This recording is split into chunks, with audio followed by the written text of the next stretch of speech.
We haven't got any word on her actual signature shoe, what it's going to look like. If it was left up to me, I think it's going to look like the Kobe's. In some way, shape, form, or fashion. We know Nike did make an announcement a couple months ago about her logo, so that was dope to get that. But these shoes right here are scheduled to drop. Trending on Twitter, man. Caitlin Clark is back trending on Twitter. Okay, buckle up, because Nike just dropped a bombshell announcement about Caitlin Clark's new sneakers, and trust me, it's already got the internet absolutely buzzing. They just revealed the official images of her fresh Kobe 6s, but here's the kicker. Not everyone is throwing a party, especially not Angel Reese, whose reaction has sent shockwaves online, and honestly, the drama between these two is getting spicier than ever. But hold on, because while everyone's focused on these new shoes, something seriously weird is going on with Clark's other Nike merchandise that literally no one is talking about, and we're about to spill the tea on that mess. First though, I gotta know, are you Team Caitlin or Team Angel? Drop a comment below, and be real, would you actually fork over $90 for these sneakers? Let's get into it. But it goes on to say Nike has released official images of Caitlin Clark's second Kobe Protro sneaker, the Kobe 6 in light army blue, featuring a fox reptile skin upper, bloodic blue accents, and cushion foam for enhanced performance. The design honors Kobe Bryant's Black Mamba and was first worn by the Indiana Fever star during her 2024 rookie season. The sneakers are scheduled for launch on November the 12th, and they will be starting at $190. Nike sneakers and select retailers are building Caitlin Clark 8-year endorsement deal with the brand. All right, so prepare yourselves, because Nike finally dropped the official images of Caitlin Clark's second Kobe 6 Player Edition sneaker. And you guys, social media completely went wild. The colorway is this insane light army blue. And let me tell you, these things are absolutely pristine. We're talking a sick reptile skin upper, crisp blue accents, and that legendary cushion foam that literally makes you feel like you're floating on air.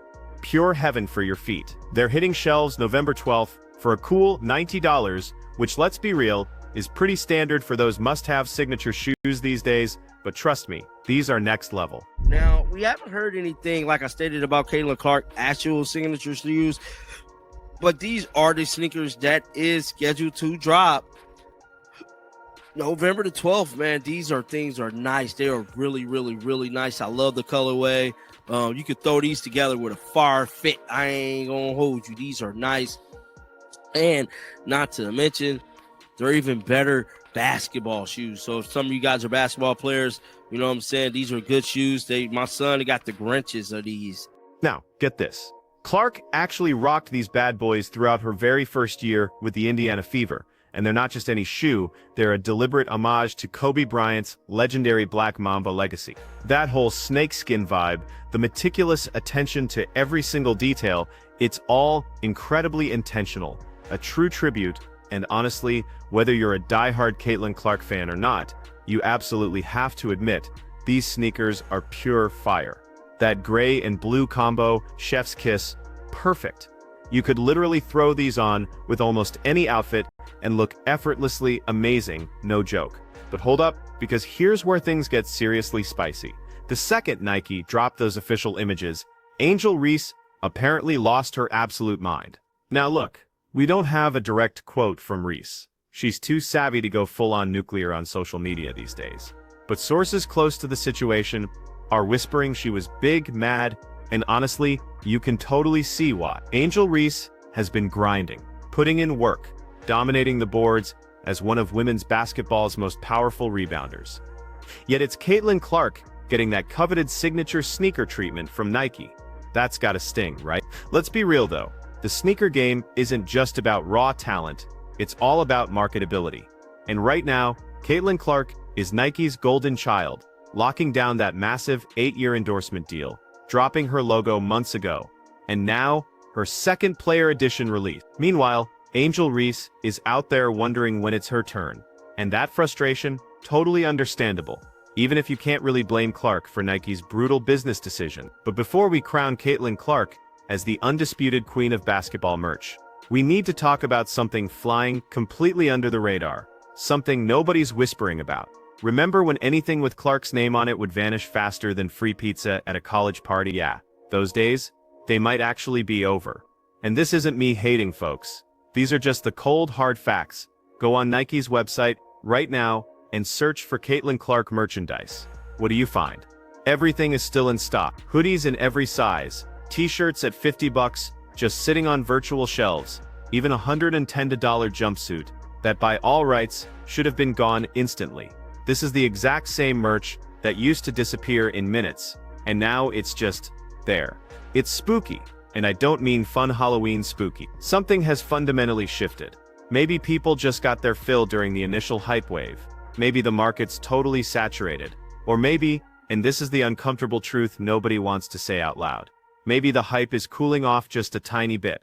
Now her first Kobe 6 those are still fetching around $420 on StockX. More than double retail. So clearly, there's still demand for the actual sneakers. But this merch situation, that's telling a vastly different story, and it makes you wonder if these new sneakers will actually sell out when they drop in November. Here's the thing. Sneaker releases are notorious for bots running wild, buying up everything in seconds, creating artificial scarcity and driving up those insane resale prices. But regular merchandise, it doesn't get that same bot treatment, meaning those sales numbers reflect genuine human interest.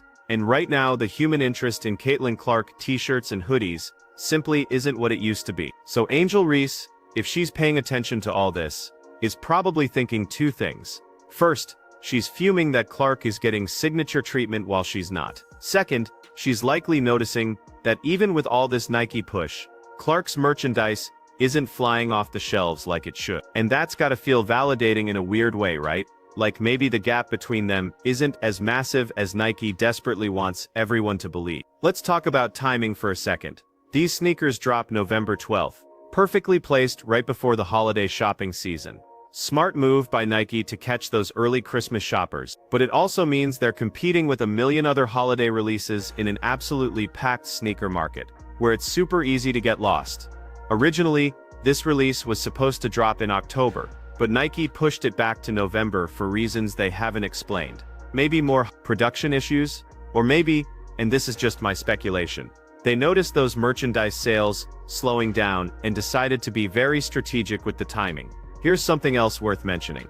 Caitlin Clark hasn't done much basketball-related content this offseason. She's been relatively quiet, which, hey, everyone deserves a break. But from a marketing perspective, that silence creates gaps. People forget, hype dies down, and suddenly, that merchandise isn't moving. Nike is probably wishing she'd been more visible, keeping that momentum alive. Meanwhile, Angel Reese, she's been everywhere. Vocal, active on social media, showing up at events, keeping her name firmly in the conversation. From a pure hustle perspective, Reese has been putting in the work, but Nike made their choice. And that choice was Caitlin Clark. Was it the right business decision? Right now, the data isn't exactly screaming home run. The rivalry between Clark and Reese is truly fascinating, because it's not just about basketball.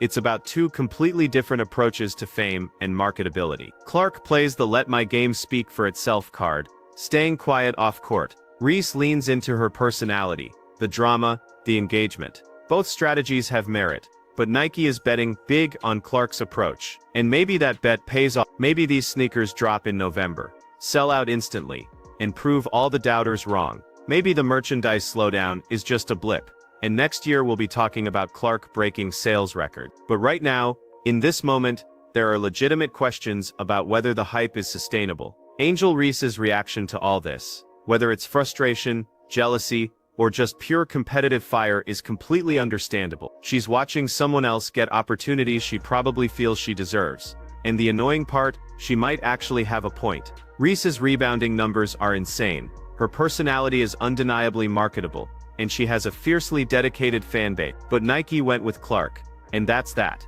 Now the sneaker itself, it's legitimately nice. That reptile skin upper isn't just for show. It's durable, looks premium, and perfectly ties into the Black Mamba mythology Kobe built. The blue accents pop without being obnoxious. And at $190, it's priced competitively with other high-end basketball shoes. If you're actually planning to ball in these, they're solid performers. The Kobe 6 line has always been respected for on-court prowess, And this player edition maintains that standard. But sneakers don't sell on performance alone, folks. They sell on story. And right now, the story is complicated. You've got Caitlin Clark trying to cement herself as the face of women's basketball, Angel Reese pushing back hard against that narrative, and Nike desperately trying to figure out if they bet on the right horse. Add in the merchandise not selling like it used to, and you've got a situation way more interesting than just, hey, cool shoes. The resale market will tell us a lot. If these sneakers end up sitting on shelves or only reselling for retail, that's a bad sign. If they shoot up to $400 or $500 like the first release, then Nike can breathe easy. But based on how the merchandise is performing, I honestly wouldn't be shocked if these don't quite hit the same stratospheric heights as the initial drop. One more thing worth considering, the women's basketball market is still growing, yes, exponentially with more interest than ever. But it's not the men's game yet, where signature shoes routinely sell out and command insane resale prices. The audience is smaller, buying power is different, and competition for discretionary spending is fierce. Nike is essentially trying to build a market while capitalizing on it, which is a super tricky balance. So what's Angel Reese thinking? Is she sticking with her current brand, or is she about to start making some serious noise for her own signature deal? Does she use this moment to build her case, or does she just keep quiet and let her game do the talking? The smart move is probably to focus on basketball and let opportunities come naturally, but we're talking about professional athletes with massive egos and competitive fire, so staying quiet isn't always realistic. Reese has never bitten her tongue, and if she feels disrespected by Nike, trust me, we'll hear about it. Bottom line, these sneakers are genuinely nice, dropping November 12th for $190, and they'll probably do decent numbers. But the era of Caitlin Clark merchandise instantly selling out might be over, and that's crucial context for understanding her marketability right now. Angel Reese has every right to be frustrated, Nike has every right to make business decisions, and you, the fans, have every right to question whether the hype matches the reality. So what do you think? Will these sneakers fly off the shelves, or just, is Angel Reese justified in being upset, or should she just focus on earning her own deals? Drop your thoughts in the comments, don't forget to absolutely smash that like button, and subscribe for more basketball drama. Hit that notification bell so you never miss when things get spicy.